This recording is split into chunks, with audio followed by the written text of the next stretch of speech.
झारखंड सरकार ने जिस तरह से ट्राइबल एडवाइजरी काउंसिल का गठन किया है, इसका विरोध शुरू हो गया है।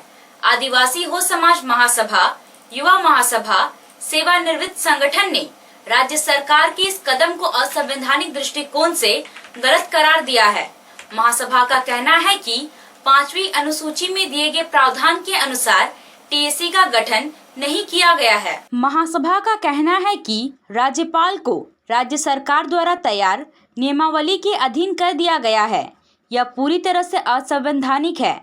महासभा और सभी सामाजिक संगठन इसका पुरजोर विरोध करेंगे और जरूरत पड़ी तो न्यायालय का दरवाजा खटखटाएंगे। इस पूरे मामले पर बिहार विधानसभा के पूर्व डिप्टी स्पीकर देवेंद्र नाथ चांपिया से पहले हमने बात की। उन्होंने क्या कुछ कहा, पहले उसे सुनिए। प्रावधान का ख्याल नहीं रखा गया है। संविधान के 25 अनुसूची पारा 4 में स्पष्ट लिखा है कि टीएसी में 20 से अनधिक सदस्य नहीं होंगे, जिसमें से 3/4 यानी 15 सदस्य उस राज्य के विधानमंडल के केवल आदिवासी सदस्य ही होंगे और 1/4 मतलब 5 सदस्य जो विधानसभा के सदस्य नहीं है, एमएलए नहीं है, उससे मैंने बाहर से 5 सदस्य लिए जाएंगे, वह भी केवल आदिवासी ही होंगे। 20 सदस्य सब मिला के होंगे। और संविधान में किए गए प्रावधान के अनुसार उसमें एक्स ऑफिसियो पदेन सदस्य का कोई जिक्र नहीं है। और इसमें अभी जो नियमावली बनाई गई है उसमें 5 सदस्य जो बाहर से लिए जाएंगे नन एमएलए में से, उसमें से 2 मुख्यमंत्री और कल्याण मंत्री अपने को पदेन सदस्य रखते हुए स्वाघोषित टीएसी के अध्यक्ष और उपाध्यक्ष बना दिए हैं। तो 5 सदस्य में से केवल 3 सदस्य गैर नन एमएलए होंगे, उसमें भी केवल 2 लिए गए हैं, एक बाकी रह गया। 15-2 17, 17-2 19 सदस्य लिए गए हैं, जो 20 होना चाहिए था। एक संविधान में किए गए प्रावधान के अनुसार टीएसी के अध्यक्ष की नियुक्ति गवर्नर करेंगे और टीएसी में जितने सदस्य होंगे उन लोगों का भी नॉमिनेट गवर्नर करेंगे, ऐसा प्रावधान है। और संविधान में किए गए प्रावधान के अनुसार टीएसी का गठन तो संविधान में कर दिया गया है 25 अनुसूची में। जब गठन हो जाता है, जब टीएसी की बैठक होती है, अधिवेशन होता है, उसमें अधिवेशन का कार्य संचालन किस रूप में होगा, उस संबंध में कार्य संचालन नियमावली गवर्नर के दिशा निर्देश के बनाना था। लेकिन यहाँ राज्य सरकार ने कार्य संचालन नियमावली की जगह नियमावली बना करके संविधान के साथ छेड़छाड़ किया है।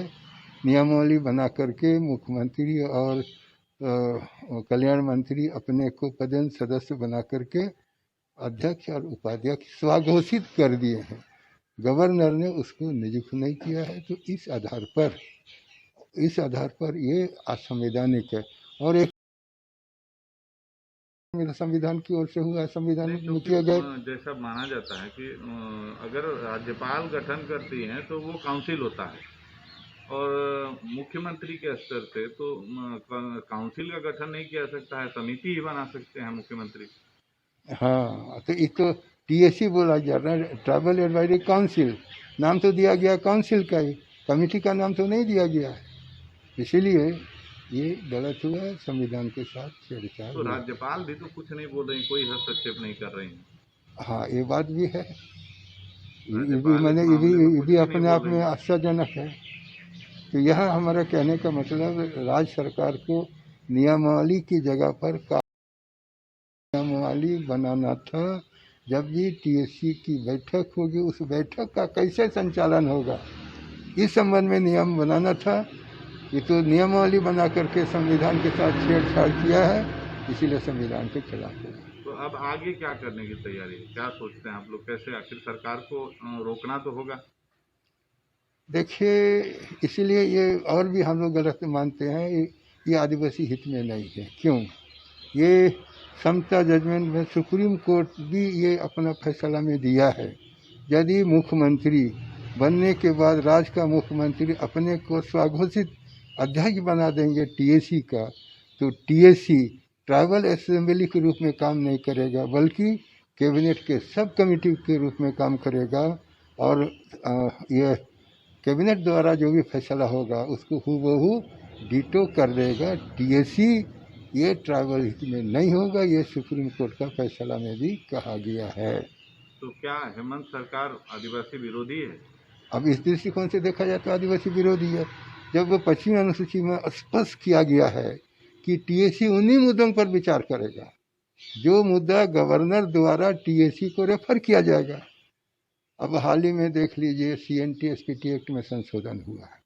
ये संशोधन संबंधी रेफर तो गवर्नर ने नहीं किया है, कैबिनेट ने संशोधन किया। जैसे सुप्रीम कोर्ट ने कहा, कैबिनेट ने संशोधन किया और संशोधन करके टीएसी में रखा और हूबहू उसको ओके करा लिया। इसीलिए आदिवासी हित में नहीं होगा। और इसीलिए आदिवासी हित में नहीं होगा क्योंकि संविधान के पारा 2 में लिखा है कि इस अनुसूची के उपबंधों के अधीन रहते हुए किसी राज्य की कार्यपालिका शक्ति का विस्तार उसके अनुसूचित क्षेत्रों पर है। सुप्रीम कोर्ट ने इस पर व्याख्या किया है, एग्जीक्यूटिव ऑर्डर मतलब केंद्र का या राज्य सरकार का कोई भी आदेश, एग्जीक्यूटिव ऑर्डर अगर शेड्यूल एरिया में लागू करने से संबंधित है, वह शेड्यूल एरिया में तब तक लागू नहीं होगा जब तक टीएसी उसको अप्रूव नहीं करेगा। अब उदाहरण यहाँ सुवर्णरेखा प्रोजेक्ट बना सेंट्रल गवर्नमेंट का आदेश से, टीएसी में अप्रूव नहीं हुआ। ये हाल फिलहाल में लैंड एक्ट बना, ये टीएसी ने अप्रूव नहीं किया है। गवर्नमेंट जैसा चाह रहा है वैसा कर रहा है। इसीलिए टीएसी जब तक संवैधानिक रूप से काम नहीं होगा। टीएसी के गठन के मसले पर हमने आदिवासी हो समाज महासभा के उपाध्यक्ष केसी बिरुली से भी बात की। उन्होंने क्या कहा उसे भी सुनिए। इस संबंध में हम लोगों ने कल ही विस्तृत डिस्कशन के लिए हम लोगों ने बैठक बुलाई थी आदिवासी हो समाज कला संस्कृति भवन में। उसमें इसके तीनों अंग जो है आदिवासी हो समाज महासभा, युवा महासभा और सेवानिवृत्त संगठन के अधिकारीगण शामिल थे। तो इस संबंध में हम लोगों ने सोचा कि बहुत सभी के मन में ये संदेह था कि ये जो भी अभी टीएसी का गठन हुआ कि इसकी जानकारी सभी को नहीं थी। तो चंपिया साहब ने भी विस्तृत जानकारी दी और सभी को लगा कि ये तो टीएसी का गठन संविधान के अनुरूप नहीं हुआ। तो इस संबंध में हम लोगों ने विचार किया कि हमारे जो विधि सचिव हैं श्री बिरुली जी, क्या बिरुली जी हैं? हाँ, संजीव कुमार बिरुली जी है, विधि सचिव हैं और कोऑपरेटिव कॉलेज जमशेदपुर में वो लॉ के प्रोफेसर हैं। तो उनको हम लोगों ने एक कमेटी बनाने के लिए जानकार लोगों की कमेटी बना के इस संबंध में क्या किया जाए क्या नहीं किया जाए